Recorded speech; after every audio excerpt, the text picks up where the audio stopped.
Sri Lanka has historically been inhabited by people with different ethnicities, languages, religions, and socio-cultural identities. The Sinhalese ethnic group represents the majority of the Sri Lankan population. Minority and indigenous groups include Tamils, Moors, Malays, and Burghas.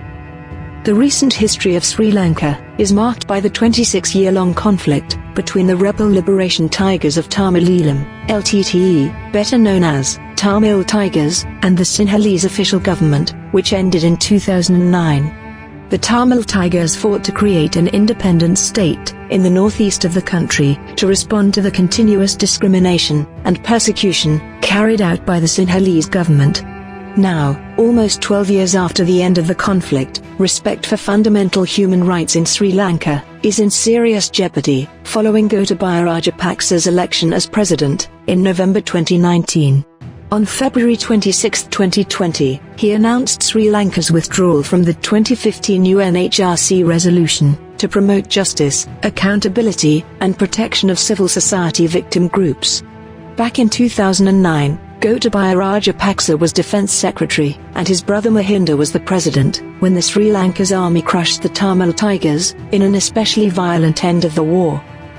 In the Mullavegal massacre, on May 18, 2009, tens of thousands of Tamils were brutally killed over just a few days, with the government forces heavily shelling the area, including hospitals, UN centers, and Red Cross ships. Reconciling the Civil War legacy currently remains a highly sensitive issue in Sri Lanka. Both the Tamil Tigers and the Sri Lankan army were accused of wartime atrocities.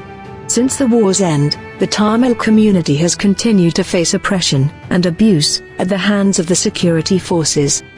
Such abuse has included the retention of the Tamil lands, military control over economic and civilian life in predominantly Tamil areas, harassment and surveillance, torture and sexual violence, and enforced disappearances of civilians, including journalists and human rights defenders. Furthermore, Tamil cultural symbols and monuments are being systematically destroyed. On June 3, 2020, Rajapaksa announced the creation of an all-Sinhala task force on archaeology to preserve the historical heritage of Sri Lanka in the island's eastern province. The eastern province has been historically inhabited by Tamils, and the state is using the guise of archaeology to take over vast areas of land and make them Buddhist sites. The Easter bombings, on April 21, 2019, which claimed the lives of more than 250 people when an Islamist armed group attacked churches and hotels, further worsened the human rights situation in the country. The Muslim minority was subject to numerous reprisal attacks across the country in the months that followed the bombings. Refugees and asylum seekers from Afghanistan and Pakistan were forced from their homes and had to be relocated to temporary shelters. Strict emergency regulations were imposed, which allowed for arbitrary detention that targeted in particular the Muslim community. Such regulations were also used to restrict the rights of freedom of expression and religious belief. During the early months of the COVID-19 pandemic, there were public calls to boycott Muslim businesses, as well as false allegations of Muslims deliberately spreading the virus.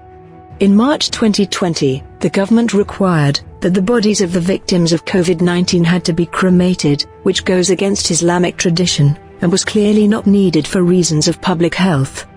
4 UN special rapporteurs have criticized such guidelines as violations of religious freedom.